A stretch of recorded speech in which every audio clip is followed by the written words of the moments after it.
तुम कंपनी के सेठ हो, तुम्हारे हाथ के नीचे 100 मुलाजिम काम कर रहे हो, लेकिन घर में जाओ तो सेठ नहीं शोहर ही बन के जाओ। हो सकता हो तुम उस्ताद हो बाहर, तुम टीचर हो, तुम्हारे सैकड़ों की तादाद में शागिर्द हो, घर जाकर के भी टीचर ही ना बनो, घर जाकर के भी प्रोफेसर ही ना बनो, बल्कि घर में तुम अपनी बीवी के साथ तुम शोहर ही हो।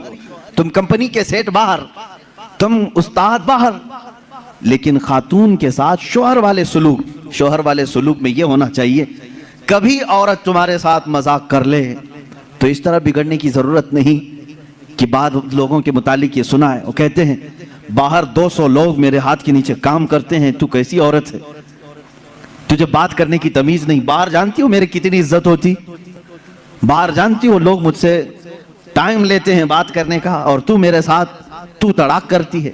मेरे अजीजों, अल्लाह ताला ने उसे तुम्हारा हमराज बनाया है, शरीके हयात बनाया है, लाइफ पार्टनर है, उसको इतना इख्तियार दिया करो जितना तुम उसके साथ इख्तियार रखते हो। ये मेरे आका सल्लल्लाहु अलैहि वसल्लम की जिंदगी पाक, घरेलू हालात की खुशगवार जिंदगी हुजूर की मैं बताऊं। माँ आयशा सिद्दीक़ा रज़ियल्लाहु तआला अन्हा एक कुंवारी औरत हैं, बाकी हुजूर सल्लल्लाहु अलैहि वसल्लम की सारी अज़वाज मुतहरात जितनी भी आई या तो बेवा थी या मुतल्लका थी। हजरत खदीजा रज़ियल्लाहु तआला अन्हा सबसे पहले निकाह में आई हुजूर सल्लल्लाहु अलैहि वसल्लम की। हजरत खदीजा बिनते खुवैलिद मक्का की मशहूर खातून थी, आपके अखलाक की वजह से पूरे मक्का वाले आपको ताहिरा कहते थे, आपका लक़ब ताहिरा था। आपका निकाह पहले अबू हाला नाम के एक शख्स से हुआ, उनके इंतकाल के बाद अतीक नामी एक दूसरे शख्स से हुआ, फिर उसके इंतकाल के बाद 2 शादियां ऑलरेडी हो चुकी थी आपकी, फिर आपकी उम्र 40 साल की हुई। रसूल करीम सल्लल्लाहु तआला अलैहि वसल्लम ने अपनी जिंदगी पाक में पहला निकाह अपनी 25 साल उम्र में 40 साल की बेवा खातून से निकाह फरमा रहे हैं। हुजूर पाक सल्लल्लाहु तआला अलैहि वसल्लम का यह निकाह बड़ी सादगी से हुआ, और हुजूर अकरम सल्लल्लाहु तआला अलैहि वसल्लम पर सबसे पहले ईमान लाने वाली भी आपकी शरीक हयात खदीजा रज़ियल्लाहु तआला अन्हा ही हैं। वह उम्मुल मोमिनीन सबसे पहले ईमान लाने वालियों में से हुजूर सल्लल्लाहु तआला अलैहि वसल्लम की हर मकाम पर वो सपोर्टर रही हैं, आपकी हिमायत के लिए खड़ी रही। हुजूर अकरम सल्लल्लाहु तआला अलैहि वसल्लम उनका दिल रखने के लिए हर उनकी खुशी का ख्याल फरमाया करते थे, उनकी खुशियों का ख्याल फरमाया करते। और सेम यही हजरत खदीजा की। मैं कहता हूँ शादी से पहले हर नौजवान को चाहिए कि मेरे आका सल्लल्लाहु अलैहि वसल्लम की अज़दवाजी जिंदगी को भी पढ़े। ये नहीं कि तुम मर्द हो तो सारी खिदमत तुम्हारे लिए होनी चाहिए और तुम औरत के लिए कुछ ना करो। जैसे कि बाज लोग जब भी औरतों में खिताब करते हैं, बयान करते हैं, तो सबसे पहले औरतों को यही बताया जाता है, मर्द दिन भर थकान से चूर चूर घर में आए तो तुम उसको मुस्कुरा करके इस्तेकबाल करो, ये औरत के ऊपर फर्ज है, तुम उसको मुस्कुरा कर इस्तेकबाल करो, उसकी थकान चली जाए तुम्हें एक सदक़े का सवाब है। मेरे अजीजों, ये गाड़ी का पहिया एक टायर से नहीं चलता, तुम सारी मुस्कुराहट सिर्फ औरत ही के ऊपर थोपोगे। यहां पर तुम्हें यह भी कहना होगा, हो सकता है कभी दिन भर की थकान औरत को भी हो जो सुबह से शाम तक काम कर रही हो, तुम आकर के उसे भी मुस्कुरा करके कहो दिन भर आज तुम्हें ज्यादा थकान हुई होगी। हमेशा मियाँ ये क्यों चाहते हैं कि मेरी थकान वो पूछे ना, बल्कि आप खातून की भी मिजाज पुरसी करें। ये दोनों टायर हैं, दोनों का बैलेंस बरकरार हो। मैं अभी बताता हूँ, हुजूर पाक सल्लल्लाहु तआला अलैहि वसल्लम हमेशा ये फरमाते, अगर अपनी अज़वाज मुतहरात में से कोई नाराज हो तो हुजूर उन्हें मनाते। आप सोच रहे होंगे क्या दुनिया में कोई ऐसा भी है जिसको हुजूर से नाराज होने हक है? हाँ, सिर्फ बीवियों को हक था जो आम जिंदगियों में होता है, लेकिन उस नाराजगी का मतलब रसूल से नाराजगी नहीं, शोहर से किसी मामले में हो। हुजूर पाक सल्लल्लाहु तआला अलैहि वसल्लम खुद फरमाते हैं हजरत आयशा से, ए आयश, जब तू मुझसे नाराज होती है तो मुझे पता चल जाता है। हजरत आयशा पूछती हैं, आप कैसे जानते हैं मैं नाराज हूं कि खुश हूं? हुजूर फरमाते हैं, जब तू खुशी में रहती है, कसम खाती है तो यूं कहती है रब्बे मोहम्मद की कसम, और जब नाराज रहती है तो कहती है रब्बे इब्राहिम की कसम। यह हजरत आयशा की आदत थी, जब घर में कुछ बातें इस तरह से हो जाएं तो कहती इब्राहिम के रब की कसम, मैंने ऐसा नहीं किया। हुजूर फरमाते हैं, जब जब तू इब्राहिम के रब की कसम खाती है मुझे लगता है तू नाराज है। हुजूर मनाते हैं, ये नहीं कि कायनात के आका मौला से तुझे रूठने का हक क्या है। हुजूर पाक सल्लल्लाहु अलैहि वसल्लम ने अपने घर में एक शोहर वाली जिंदगी भी गुजार करके दिखाया है।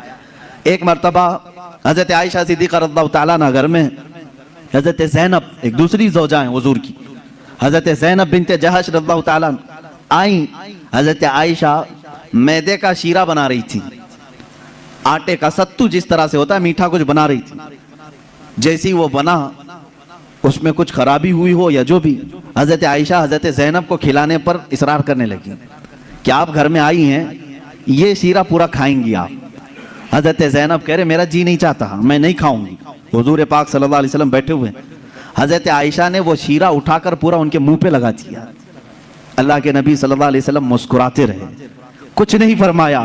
حضرت زینب سے کہا کہ بس عائشہ چھوٹی ہے، تم بدلہ مت لو۔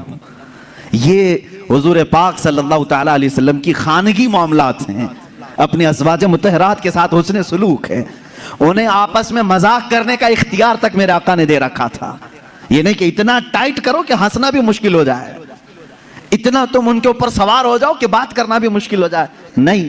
رسول پاک صلی اللہ تعالیٰ علیہ وسلم نے اپنی ازواج مطہرات کو ایک خوشحال زندگی گزارنے کے گھر عنایت فرمائے تھے۔ آپ اندازہ کر سکتے ہیں ہر بیوی کے لیے الگ مکان، ہر زوجہ کے لیے الگ مکان۔ حضور پاک صلی اللہ تعالیٰ علیہ وسلم کی عادت مبارکہ تھی، ہر خاتون کے پاس باری باری تشریف لے جاتے ہیں، سب کے پاس برابر کا برابر وقت دیتے ہیں۔ حضرت عائشہ رضی اللہ تعالیٰ نے اس میں سب سے چھوٹی ہیں عمر کے لحاظ سے۔ میں یہی کہہ رہا ہوں کہ عورت کو تربیت دے کر کامل بنانا یہ اخلاق رسول ہے۔ حضور صلی اللہ تعالیٰ علیہ وسلم کی سنت پر عمل کرنا چاہتے ہو نوجوانوں، پہلے سے یہ سمجھ کر کے چلو، میرے گھر میں جن کی شادیاں نہیں ہوئی ان کے لیے کہہ رہا ہوں، جن کی ہو چکی ان کے لیے بھی پہلے سے ذہن میں یہ بات فٹ کر لو، میں اگر شادی کرنے جا رہا ہوں تو میرے گھر کوئی ایسی خاتون آنے والی ہے جس کو ہو سکتا ہے بات کرنے میں پورا سیکھی ہوئی نہ ہو، کھانے پکانے کے ماہر نہ ہو سکتا ہے وہ خاندانی معاملات کو نہ سمجھے، مجھے ہر ایک چیز کو اسے سکھانا ہوگا۔ تم اگر پہلے سے یہ سب چیزیں ذہن میں رکھو گے تو جھگڑے اور نا اتفاقی کی بات نہیں آئی۔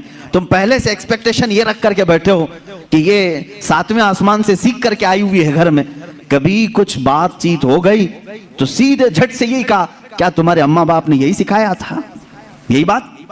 اور ساس بھی اپنے بہو سے یہی کہتی ہے روٹی نہیں بنے، اماں کیا سکھائی تیری تجھ کو، اب تک کیا کرتی رہی۔